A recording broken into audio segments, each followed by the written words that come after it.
So you did your immigrant visa interview. At the time of your interview, you were missing a few documents, or a few documents were submitted at the time of your interview beyond your control. You got approved at the time of the interview. You then proceeded to submit whatever additional documents you were missing, and you wait. You check your case status, and it's saying your visa has been refused by a consulate officer, and you're panicking. What can you do? Well, that situation happened to me a few years ago. So back in 2022, in January, I received my email of my interview date. Now, if we're remembering clearly, then we know that in 2022,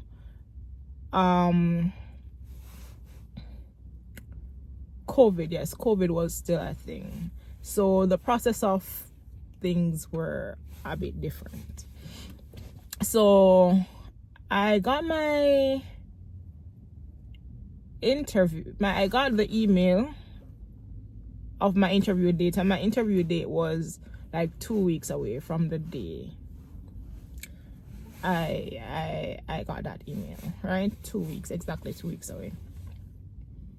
To say the least, it was chaotic because, as I said, it was COVID time.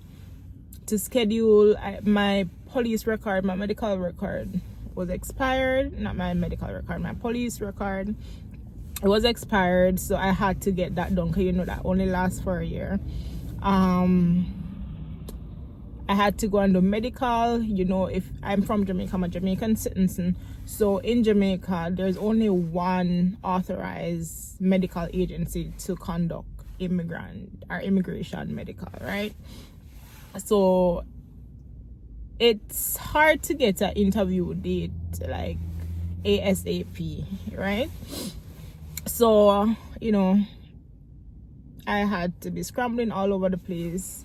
I got a medical date like literally the Friday before, I believe, like a week away from my appointment. It was pretty close. I'll put the dates here, you know, just to clarify. And I had to contact the police records office. I'm forgetting what agency is responsible for that in Jamaica. I don't think it's tax office.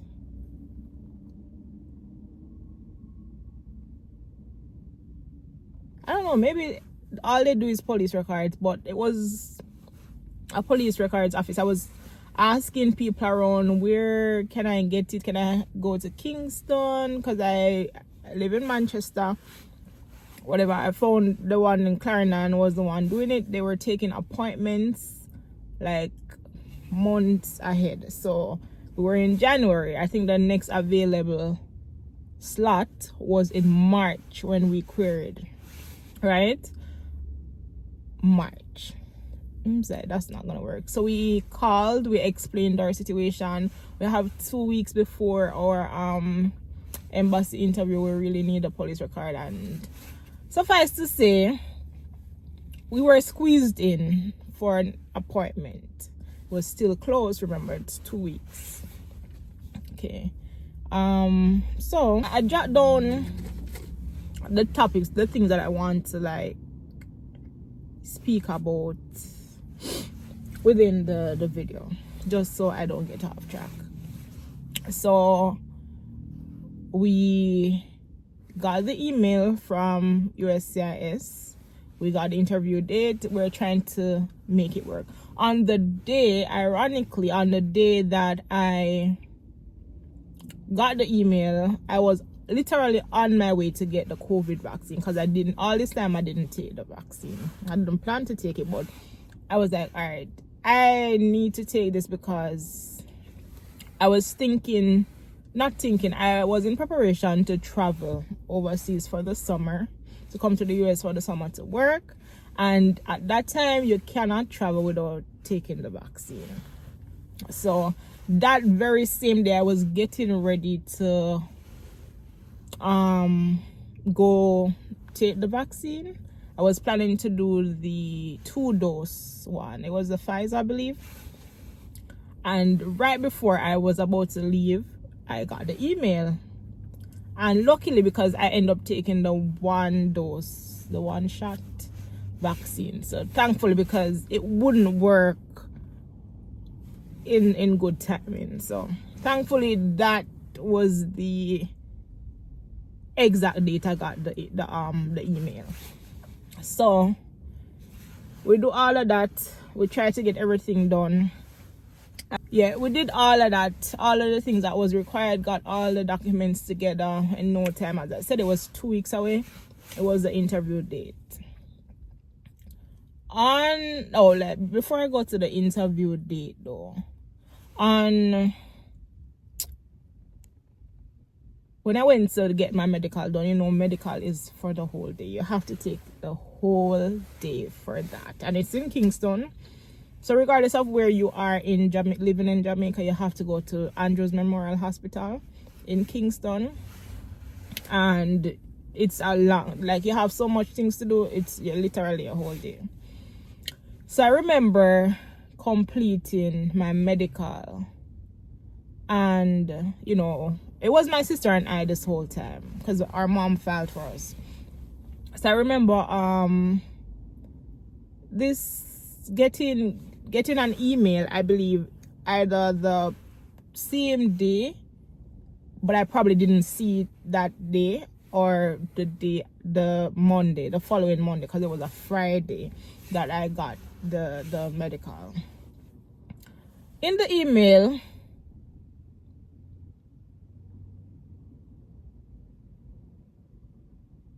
no, I'm mixing it up. While I was at the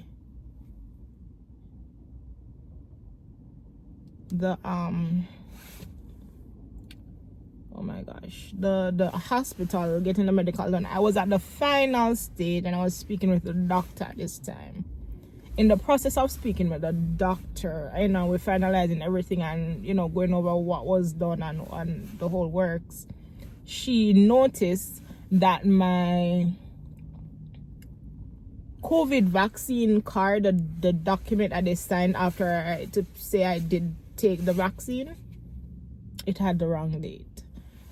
How did they manage to do that? It was like, remember, we were in 2022 and it was in January. So the nurse wrote it was done on January 13, 2023. I believe she did a year ahead of what we were in. So it was incorrect. So I was like, okay, it's a Friday. We don't spend the whole day here. So I'm an Adventist. So I didn't have, and it's the weekend, so I don't think they were open. It was a Monday through Friday thing because I did it at an adjoint like location where you just go there. If you're living in Mandeville and you remember where they had that like behind the hospital type of thing, that's where I went. They had tents set up and stuff. So I don't think they had it on weekends. It was like a Monday through Friday thing. You go there and you get your vaccine. So I had to wait until the following Monday. So remember now we're on a time crunch, and you know, so I got it started out early Monday morning. I didn't have to go back to Kingston to take it. I could just scan it, what you call it, I could scan it and send it through their email. So I was given their email. I got it done on the Monday, same day I get it sent to them because I'm getting time crunch. So Our interview date was on the 1st of February. It's very important. At 7 a.m. It's like the first time they have for interview. That was the time we had the interview.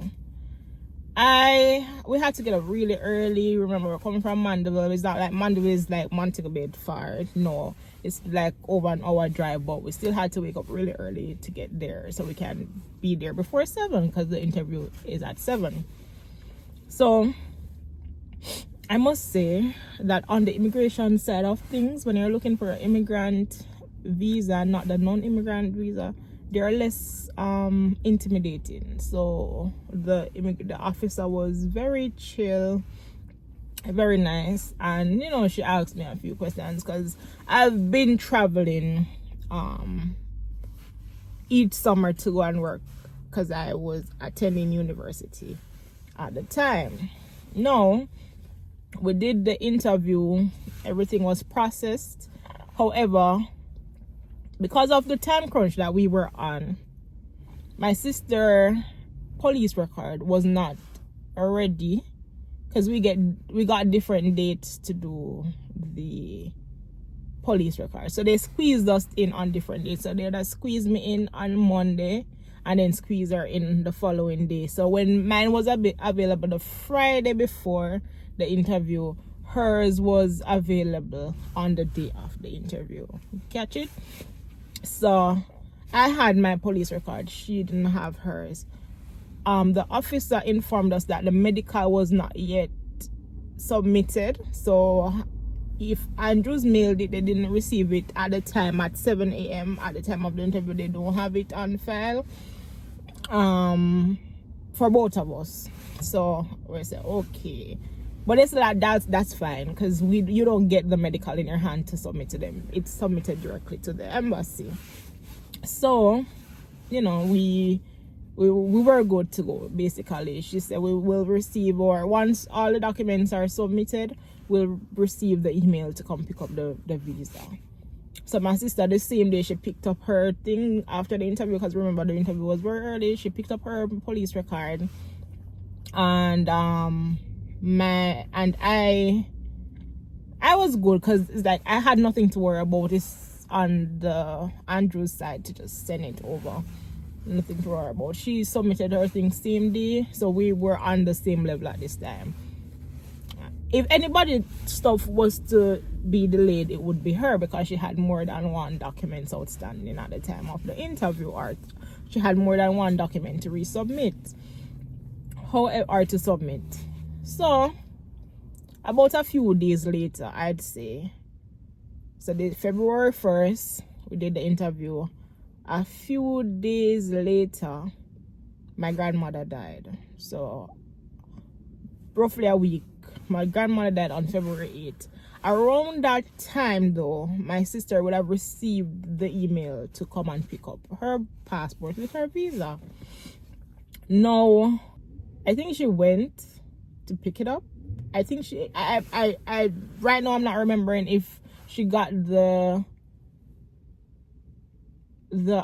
email like a day before my grandmother died or a day after, but it was around that time. So while we were planning and thinking, okay, we're gonna migrate and stuff like that, my grandma died, so she didn't even get to be informed that we're gonna go. It's in progress, but you never know, say, whatever. So that kind of distracted us a bit from this whole migration process. We had to do funeral, stuff like that. It was not gonna be. If we were planning to leave March 1st, it not gonna happen because the funeral and stuff had to, pass through before we migrated. So all this time, my sister got hers. I didn't receive it. Didn't receive mine. So no biggie at the moment. It was no biggie because, again, processing the death of our grandma. Everybody's like, okay, they probably soon send it, whatever. But we weren't focusing on that, right? even while, you know, going through the whole grandma situation, I'm constantly checking the website. The status kept on saying refused. Every time I check it, the visa has been refused. That is what it said, right? So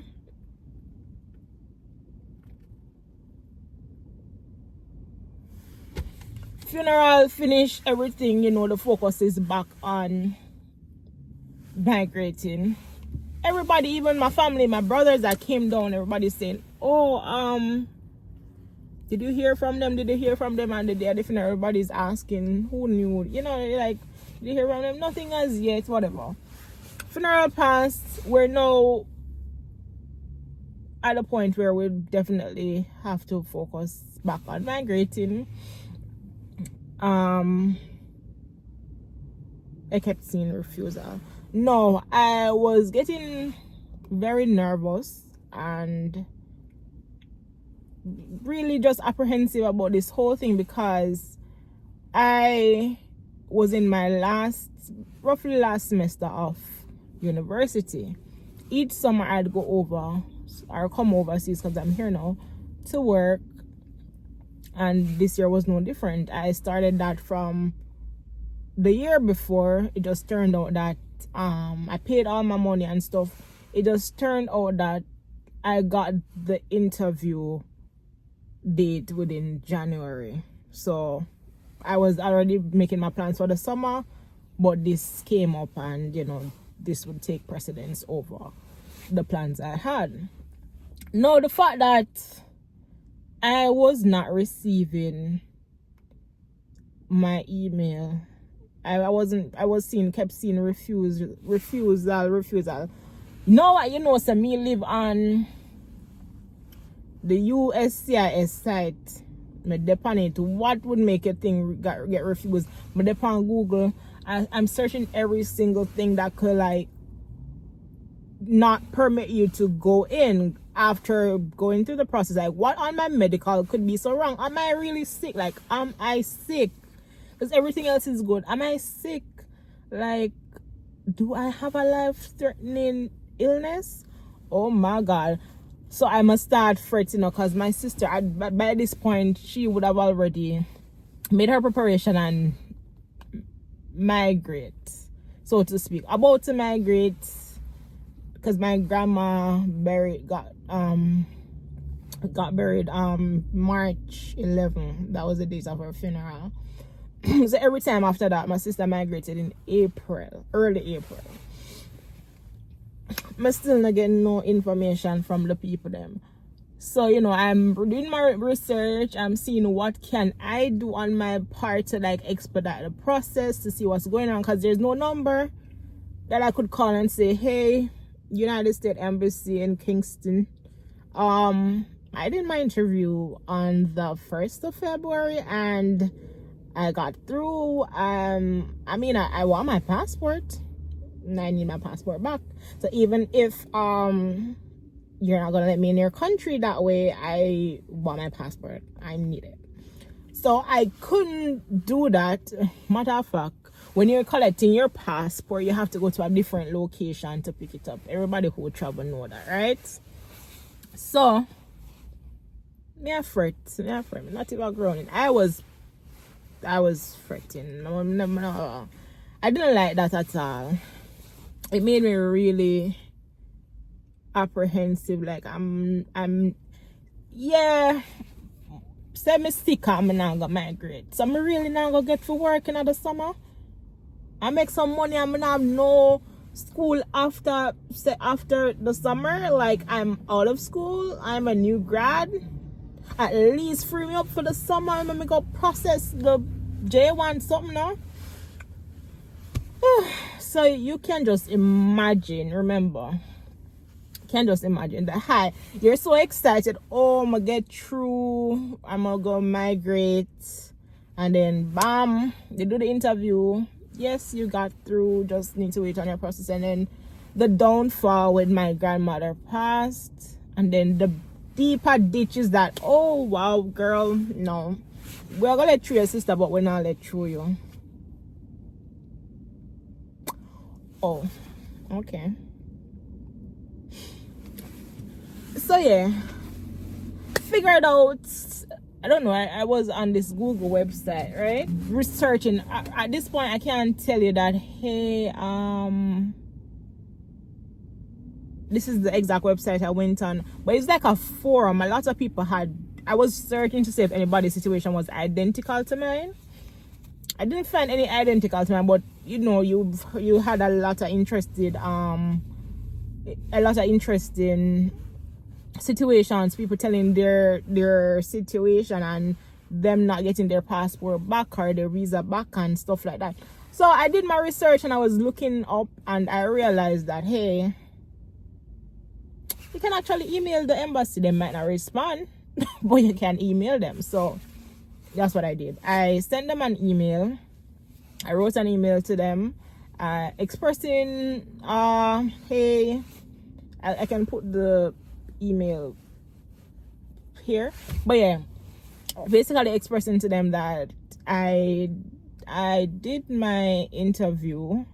I was approved at the time. I just basically need an update on my. So it wasn't early April, I believe. I emailed them, and this was around the time my sister migrated, right? So she already left.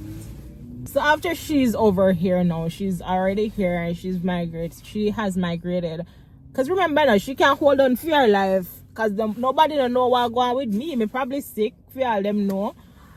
Something probably been soon dead. Something I don't know. God forbid. But I'm probably sick. And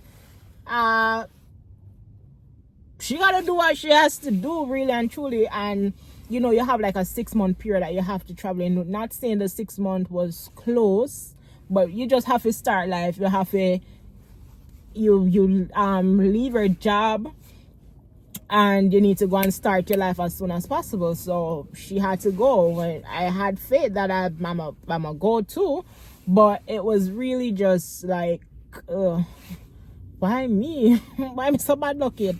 But yeah, she went, and a few, I don't know if it days after or probably a week or while she was over there, I remember she calling me and suggesting, hey, why don't you like contact Andrews Memorial? That's the place I did the medical. Because in truth and in fact, the medical, the whole COVID thing, remember I had an issue with the date situation. So probably the same day they could have sent off my sister's own because nothing was wrong with her thing, but they had to wait on my thing for a few days. So they sent my sister own the same Friday. I sent them mine the Monday because the updated COVID testing thing, and then by the time they should input that, probably it's by the end of that week. So it got sent in a different batch. That's what we were thinking. So why not contact them? So I contacted Andrews and I spoke to them and I explained the situation. I gave them a case number. I told them my name and everything, and I said, yeah, it's been over a few months and I haven't heard from the embassy as yet. I don't know if you can help the situation, but I just want an idea of like a time frame. Like, can you give me a date in like by what date did you send it off? She was like March 31st. I did the interview on the 1st of February. And I did my medical on like the 20-something of January, like a week before the interview, 20-something. March 31st. So I'm like a whole 2 months the things sit down at the hospital. So the embassy can't help me because them not get my medical all now. So, but this was like in April, remember March 31st. This was like in the like probably the teens of April at this point, and they were like, yeah, it's not the 31st, but in their head and my head, okay, the 31st has been a while now, probably 3 weeks now since. So You probably should have heard from them since then, right? So I said, okay, thank you so much. I appreciated that. I appreciated that information so much because it gave me an idea that, okay, I'm not sick. It's a relief. I'm not sick, right? I think the status of the thing went from refuse to pending to then like approved eventually. But yeah, that's a case status. So yeah, I'm like, okay, I'm relieved. At least it was sent out, and now I have an understanding that it was sent late.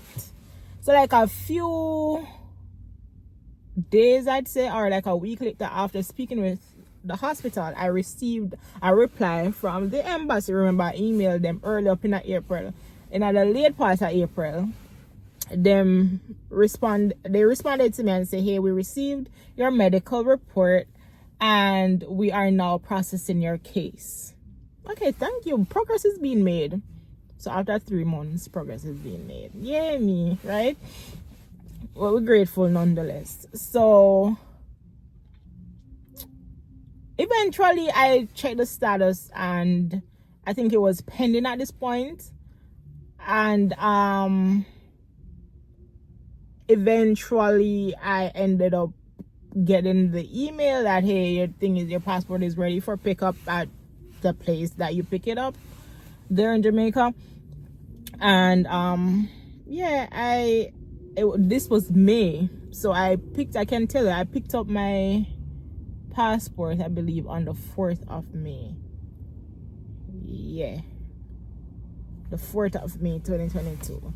So what I said, February to March, February to March, April, May. So 3 months later, after my interview, I ended up getting my passport. 3 months later, my sister was already practically a month in her stay overseas. Yeah, so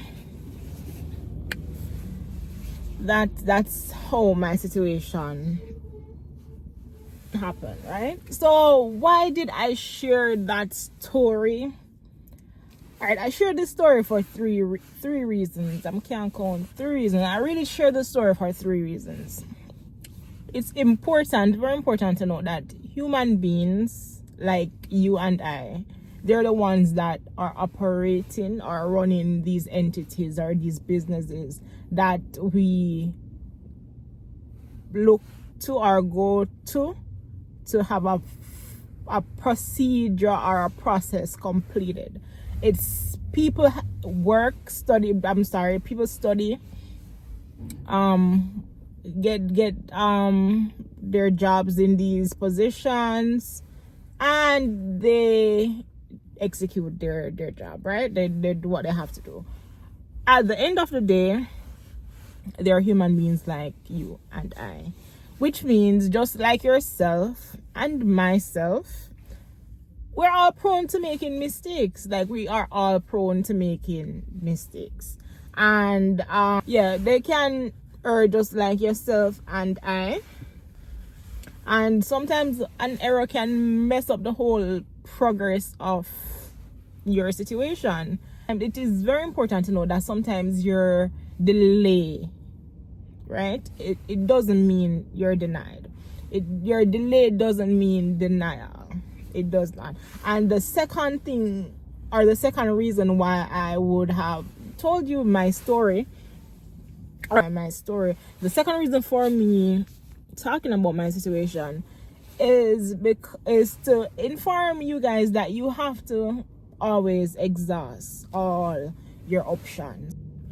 Exhaust all the options, guys. While visas are like processed on a case by case basis, which means everybody's situation is different, everybody's case is different, you still have to do your like research.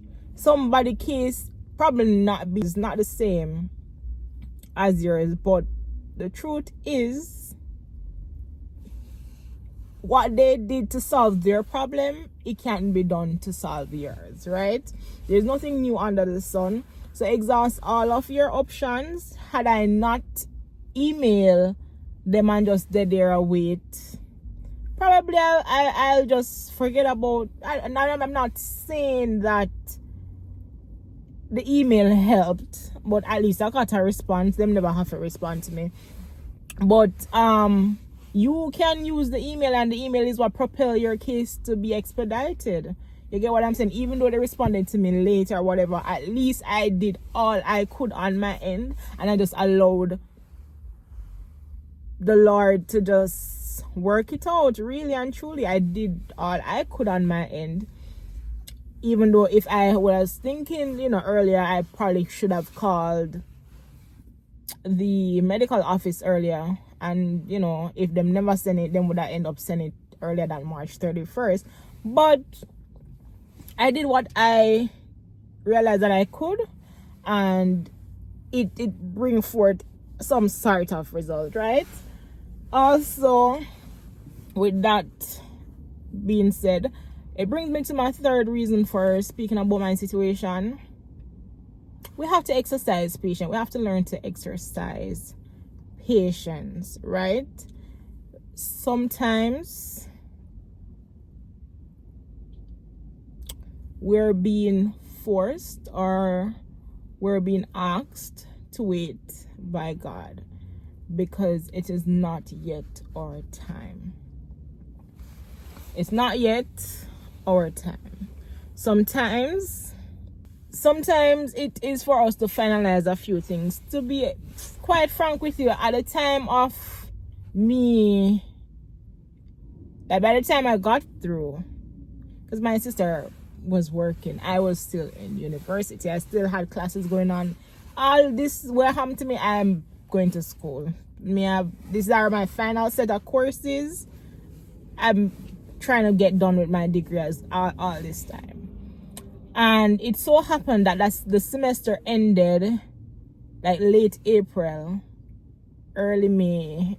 Yeah, around the time I was like picking up my visa, I think my classes were done, really. Like not classes, but my exam and stuff, they were all done. So it happened in a time where I was practically done with school. I had a few more courses what I had to do in the summer. My plan was to complete them even while working on the program, because at the time it was online class.